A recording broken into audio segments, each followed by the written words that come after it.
कि गरीबी और जो बदहाली है वो दयनीय स्थिति में लोग रह रहे हैं। दलित महादलित टोलों में जहाँ पर लोग हाथ पकड़ कर ले जाते हैं, अपने घरों में ले जाते हैं, वहाँ स्थिति इतनी विकराल है, इतनी ज़्यादा भयावह है कि ज़्यादातर दलित महादलित बस्तियों में मैं जब जाता हूँ उनके घरों में तो देखता हूँ कि उनके यहाँ चौकी खटिया भी नहीं है। आज भी लोग या तो ज़मीन पर अपने झोपड़पट्टी में अपने मिट्टी के घर में सोते रहते हैं,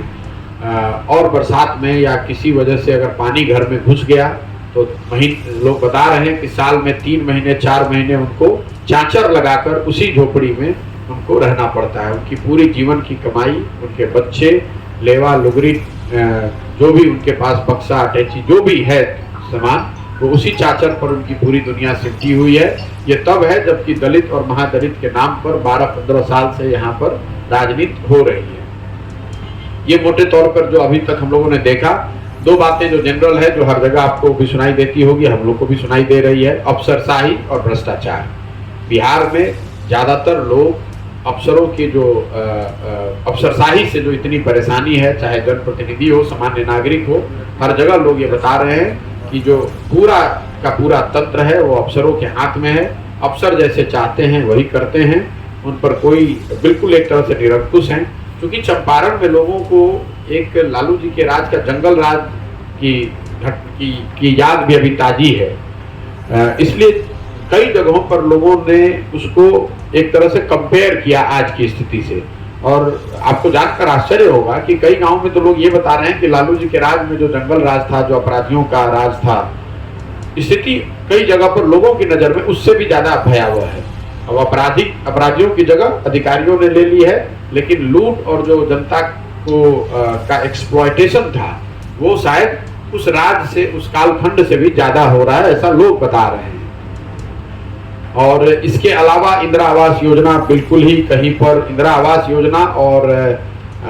जो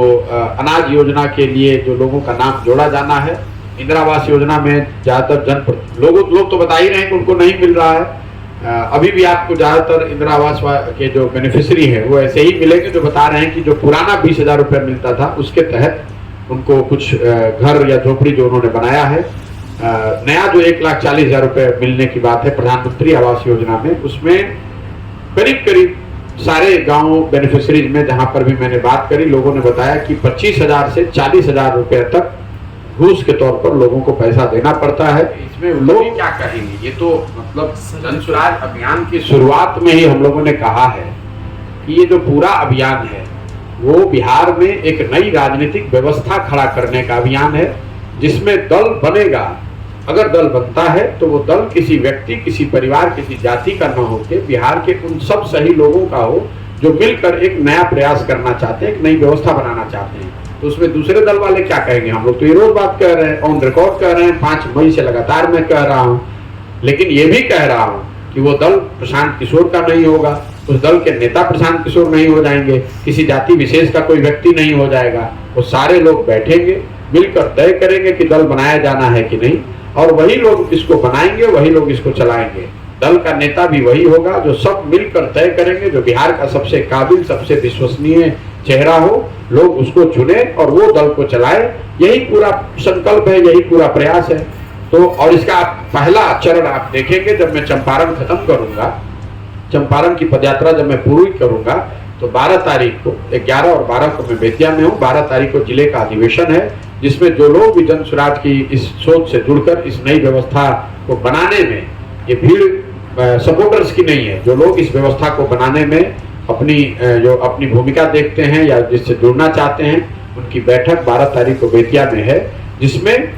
पब्लिकली सार्वजनिक तौर पर ये वोटिंग होगी और उनसे ये पूछा जाएगा कि दल बनाया जाना चाहिए कि नहीं, और अगर बनाया जाना चाहिए तो कैसे बनाया जाना चाहिए, कब बनाया जाना चाहिए, कैसे चलाया जाना चाहिए। इस पर पूरे दिन खुले में अधिवेशन भी होगा, सार्वजनिक तौर पर उस पर वोट भी होगा और उसका परिणाम भी आपको देखने को मिलेगा।